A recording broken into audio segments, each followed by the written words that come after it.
A gente volta a falar sobre as taxas que Donald Trump deve anunciar hoje. Líderes mundiais já se movimentam para possíveis retaliações. No fim de semana, Japão, China e Coreia do Sul fizeram a primeira reunião econômica entre os três países como uma forma de responder às ações norte-americanas. As três nações informaram que estão prontas para acelerar as negociações para um acordo trilateral de livre comércio em uma movimentação importante para a economia global.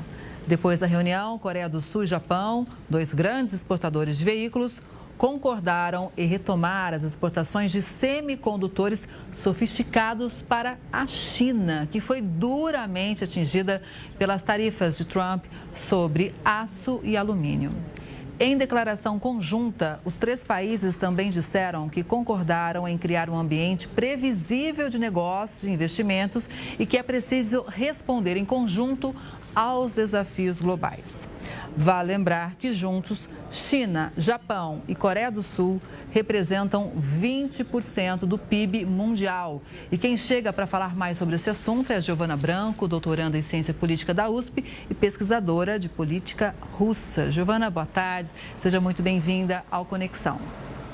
Boa tarde, Kelly. Boa tarde a todos. Pois é, a gente vê que esse anúncio do Trump, que deve acontecer logo mais, tem gerado muita repercussão, muita apreensão, por que não dizer também temor, e já novos rearranjos comerciais, né?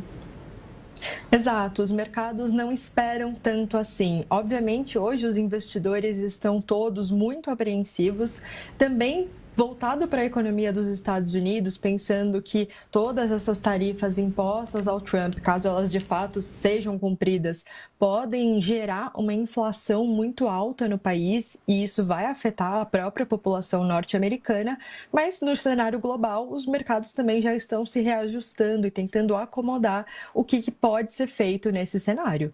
Pois é, na sua avaliação, obviamente, Estados Unidos são um país gigante, muito forte comercialmente. A gente lembra aqui, China, primeiro parceira comercial do Brasil, seguida pelos Estados Unidos já. Então, é um mercado importante para todo mundo.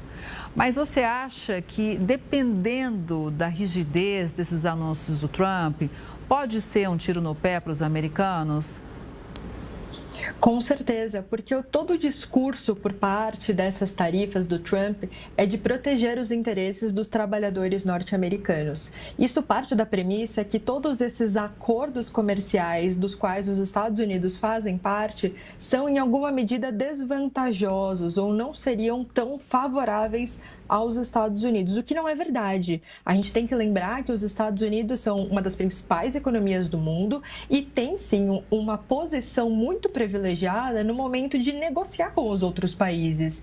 Então, não é verdade que os Estados Unidos estão perdendo. A realidade é que ele estabelece relações de codependência com várias economias ao redor do mundo. Então, sim, vai impactar todos os países, mas também vai impactar os próprios Estados Unidos. Pois é, e é interessante a gente observar, né, como países parceiros, quando o assunto é economia, também, obviamente, fazem os negócios com a melhor estratégia, né? O caso, por exemplo, como a gente está destacando a nossa manchete, o Japão e a Coreia do Sul, que têm um bom relacionamento com os Estados Unidos, não é?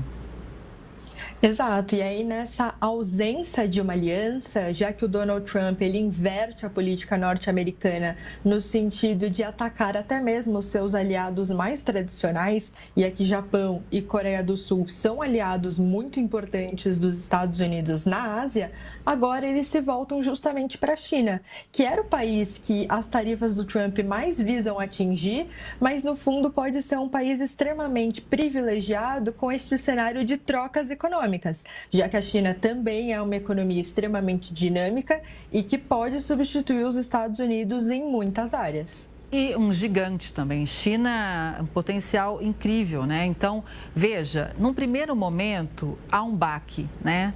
Mas você acredita que a médio e longo prazos, a depender, né, das posições demarcadas por Donald Trump, a China ainda pode ter vantagem?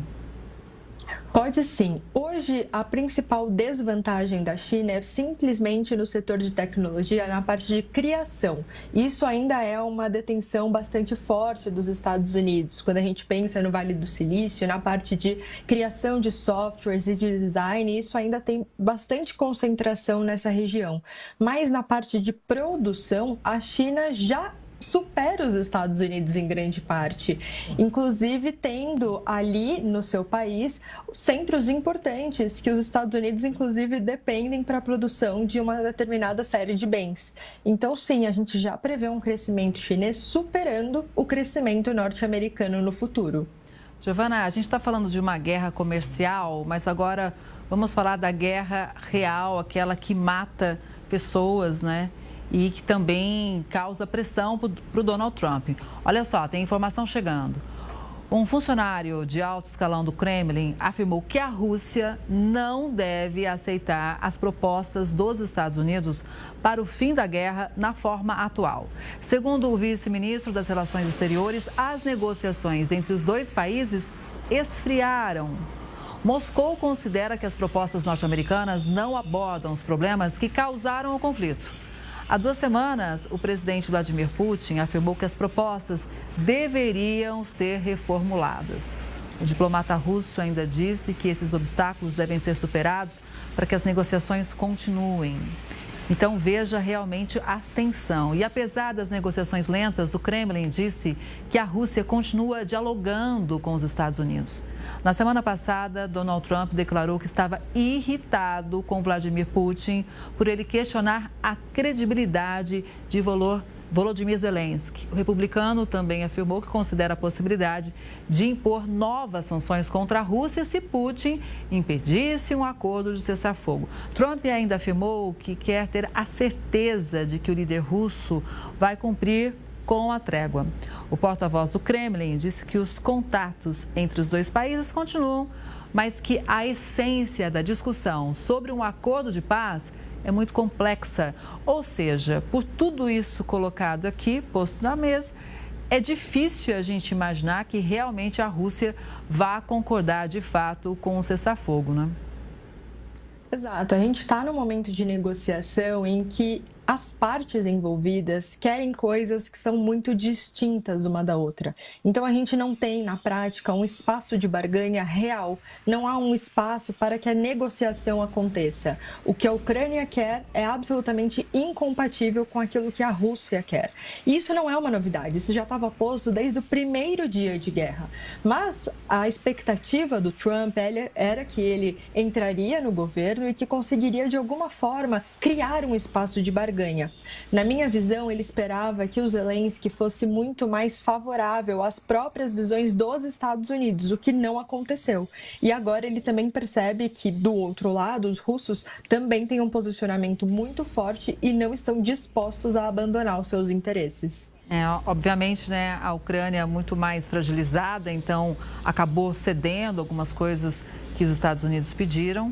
Já a Rússia segue batendo o pé. Como que isso pode abalar ou não, né, a imagem interna, doméstica do Donald Trump, ou seja, a imagem dele para os americanos? Pode abalar no sentido de americanos entenderem que o Trump não consegue cumprir aquilo que ele promete. Durante a campanha que ele fez, ele prometeu que acabaria com essa guerra em 24 horas. Obviamente, era uma promessa esdrúxula, não tinha nenhum sentido acreditar que isso pudesse ser verdade. Mas quanto mais o tempo passa, mais essa promessa, que já não era real desde o início, passa a ser cada vez mais inatingível. E aí nos mostra que talvez o Trump, mesmo sendo o presidente dos Estados Unidos, não consiga fazer com que todos os países do mundo se curvem perante a ele. Isso quer dizer que outros países, e aqui a gente vai ressaltar a posição da Rússia, que é uma grande potência, ainda tem bastante papel no sistema internacional. E então, os Estados Unidos, em determinados assuntos, ficam sim de escanteio. Os seus interesses não são os interesses predominantes. Giovana, você como pesquisadora em política russa, né? Já era previsível essa postura do Putin? Era previsível, porque o Trump ele vem com um discurso de negociação que não necessariamente inclui todos os interesses russos, principalmente em relação à neutralidade ucraniana perante a OTAN e a não construção de bases militares nessa região, justamente criando ali um cordão de segurança ao território russo.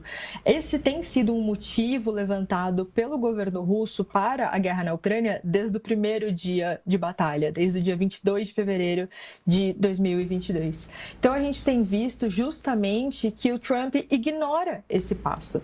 E nessa medida, ao ignorar essa informação extremamente relevante, já era muito esperado que o Putin atrapalhasse o processo de negociação, que ele não concordasse com os acordos e que ele colocasse os seus próprios interesses na mesa de negociação. Giovana, para a gente fechar aqui o nosso giro de notícias internacionais, tem uma informação muito relevante chegando, porque a gente vai falar sobre a guerra no Oriente Médio. O governo israelense anunciou uma expansão da operação militar em Gaza. Ontem, um foguete foi lançado de Gaza contra Israel. Em resposta, o exército israelense pediu que a população deixe o norte e o sul do território, onde vão ser realizadas novas ações contra o grupo terrorista. Segundo o Ministério da Defesa, partes do território serão incorporadas às zonas de segurança israelenses. Israel e o grupo terrorista ainda negociam uma nova trégua e a libertação dos reféns israelenses. Na faixa de Gaza, a população protesta contra o Hamas e pede que o grupo terrorista deixe o poder. Giovana.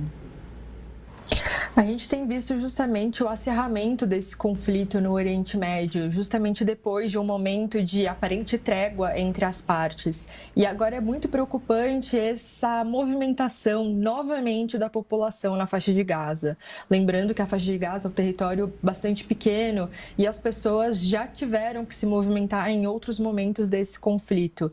Israel agora parece de fato atingir um objetivo um pouco mais próximo a seu objetivo maior, que é de tirar o Hamas do poder, na medida em que a própria população vem se revoltando contra isso. Mas isso não quer dizer que vai ser uma ação simples e sem vítimas fatais. Olha, a gente segue, claro, de olho, acompanhando tudo isso de muito perto. Obrigada pela sua análise, Giovana. Uma boa tarde, até a próxima. Boa tarde, até a próxima. Até.